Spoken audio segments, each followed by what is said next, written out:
Welcome to Info Hub. In our headlines, Caribbean indigenous peoples forming regional representative body. Foreign Affairs Minister Carl Greenidge wants mechanisms set up to enhance Guyana's competitiveness in global markets. And CHNPA dismantles squatter homes in SOPHIA. Stay tuned for the details of these and more. Daddy!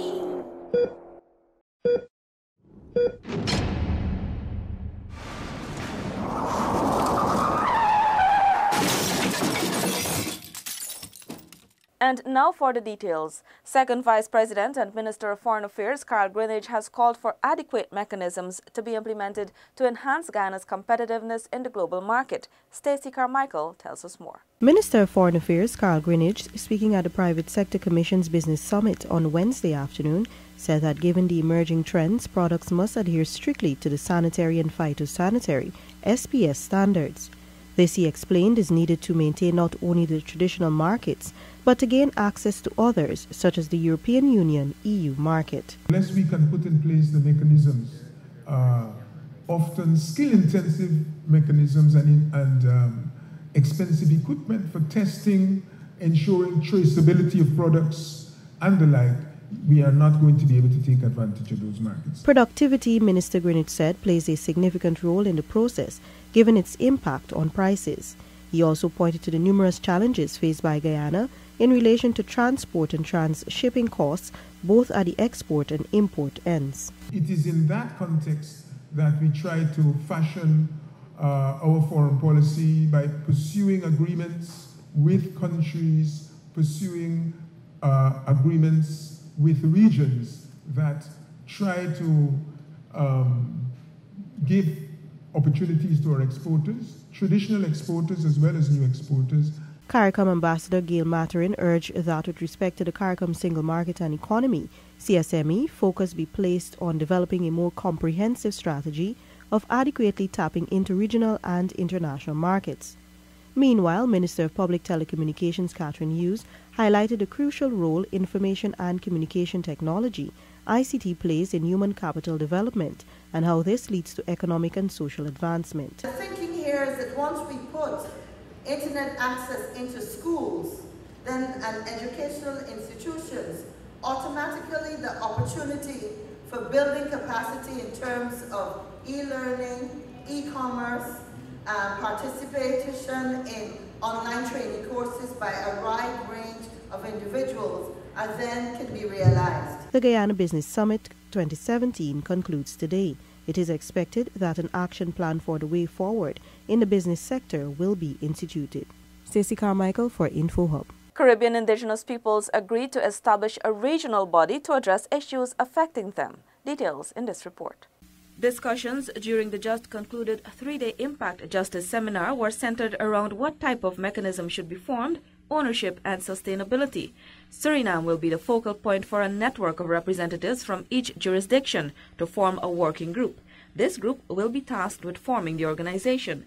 Executive Director of the Amerindian Peoples Association of Guyana, Jean LaRose. Latin America, because of the number of countries and because of the huge population as opposed to the Caribbean countries, often get the attention and dominate as opposed to the Caribbean countries. We're hoping that forming a separate caucus or a separate whatever this eventually turns out to be, having this separate can have more visibility for the Caribbean indigenous people. So that's what we hope to get out of this. Other group representatives spoke about their expectations from a regional body. For us, this linkage is a powerful opportunity to share and to learn and to be strengthened. We intend to be in dialogue with the Organization of American States and the United Nations. But our job through this 3-day gathering has been to be equipped and informed to go back and have serious discussions with our people in the indigenous communities. The 3-day seminar was facilitated by the Improved Access to Justice in the Caribbean Impact Justice, a 5-year regional justice sector reform project funded by the Government of Canada. Minister of Public Security Kemraj Ramjatan says he is confident about the Guyana Police Force's leadership and will maintain his hands-off approach to law enforcement. Details from Paul McAdam. The security minister was at the time addressing media operatives on Wednesday at his Brigham office. That is always going to pay off. Ramjatan, when he came in here, didn't know anything about police work. And when as a minister you come in and want to play policeman and policeman, or police work, you're going to make a mess of it. You have to trust your police force. Minister Ramjatan says he is aware of the poor conditions under which the police function and efforts are being made to improve work conditions. If you check through some of the stations which we are now rehabilitating, when you check through some of the manuals that they got to write on, they don't have the laptops and all of that. Now you're trying to give them all the conditions that are going to be better. They are going to perform better. Several police stations are slated for modernization and dozens of ranks are being exposed to additional training. This comes as the government continues to improve the country's policing infrastructure. Paul McAdam for InfoHub. 41 medical graduates are benefiting from a 2-day training program in preparation for duties in the healthcare system. Crystal Stahl has more in this report. The training session, which began on Thursday at the Grand Coastal Inn, is the 6th convened by the Ministry of Public Health. It aims to educate medical graduates about their responsibilities and expectations. Deputy Chief Medical Officer Dr. Karen Boyle said the graduates' participation is a testimony of their commitment and contribution towards providing proper delivery and healthcare services. Over the next 2 days, you will be afforded the opportunity to be informed of your terms of engagement, your responsibility to the healthcare system, your expectation of the Ministry of Public Health, as well as have any areas of uncertainty clarified. I encourage you to take full advantage of this opportunity to be adequately and appropriately informed. Dr. Boyle advised the graduates to partner with their patients in order to better educate them on health matters. Director of Regional Health Services Dr. K. Sheiko observed that following intense study, the graduates could better appreciate their achievement. However, it is a pleasure that you would have gone through the process of late nights, of burning the midnight oil, and preparing for your exams.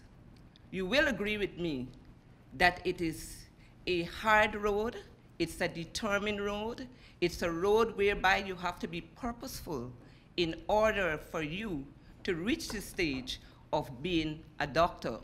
Dr. K. Sheiko added that the introduction of the medical graduates into the healthcare system comes at a time when there is a need for more human resources. Crystal Stahl for InfoHub. The Central Housing and Planning Authority, CHNPA, dismantles squatter homes as its regularization exercise in A and B field SOPHIA commences. More from Paul McAdam. The regularization process saw several houses belonging to squatters on government reserves being demolished. The initiative is a collaboration between the CHNPA and several government agencies. Civil Defense Commission Chairman from Liliendal, Clayton Hines, explained that before this action was taken, residents were given at least 2 weeks' notice. You may observe that there are some structures that have remained, but those structures that have remained will be issued with notices with a view to making sure that they get the act together to make sure that they remove the structure. Because, as I understand it, government intends to spend a significant sum of money in this block of land to develop the roads and put in lights and so on, clear the trenches and so on. That will require some amount of orderliness as far as the block of land referred to as SOPHIA is concerned. Whilst some structures will be demolished on the spot, owners who are in the process of being regularized or relocated have been given time to do so. Hines said that it would be counterproductive for the government to spend millions of dollars in developing the community and still accommodate such an unsystematic approach to living conditions. These things have a number of spin-off effects. But like you would know, anybody would appreciate if a government would be spending $30 million in the US to improve roads, put in lights, make sure you improve the school facility. You wouldn't want any kind of disorderliness in any community like that. So I think this whole exercise is geared towards ensuring that there's some degree of order is brought to the kind of community. A resident of A-Field SOPHIA, HARPER FREDERICKS, said he is in agreement with the government's actions. I feel that it's a good something they're doing because the point is that you got to get them off the ground and you got to start something or the other. So by right, they have to do something, and if they start now, that is it. I'm not against housing doing what they do.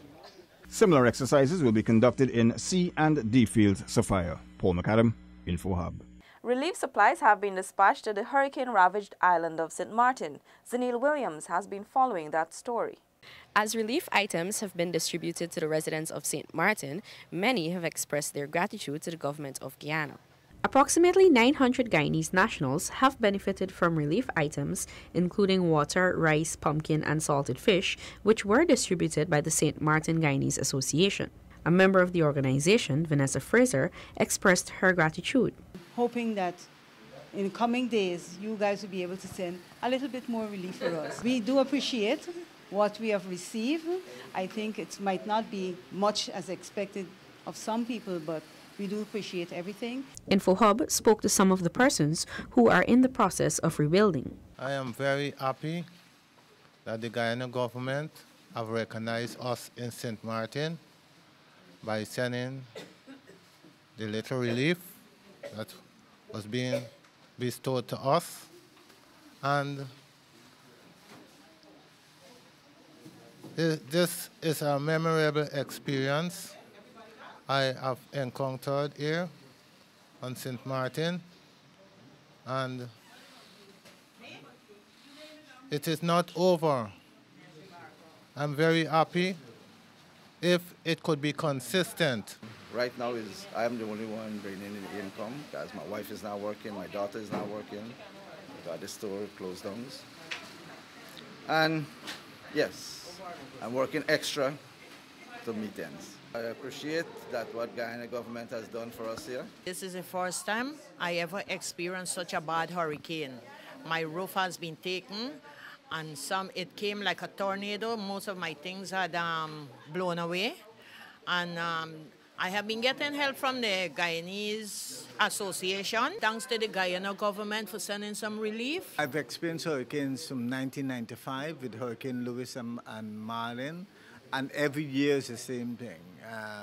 But this was the worst hurricane. I cannot imagine, people living under the conditions that we're living now. There's not one building in this island that has not been touched by the hurricane. Right now, I am hurricane weary. I'm weary of it. I can't express it better than that. I'm really tired of it. Every year you have a hurricane, every year you lose some things, every year you have to replace things. It's terrible. Andrew Bishop, a seasoned journalist, is contemplating relocating to Guyana. While many native islanders have begun rebuilding their lives, several Guyanese nationals have expressed their desire to return home. 29 persons have returned thus far, and more flights are expected this week. Zanil Williams reporting from St. Martin for InfoHub. Thanks for watching. Remember to connect with us 24/7 on our website and social media. Goodbye.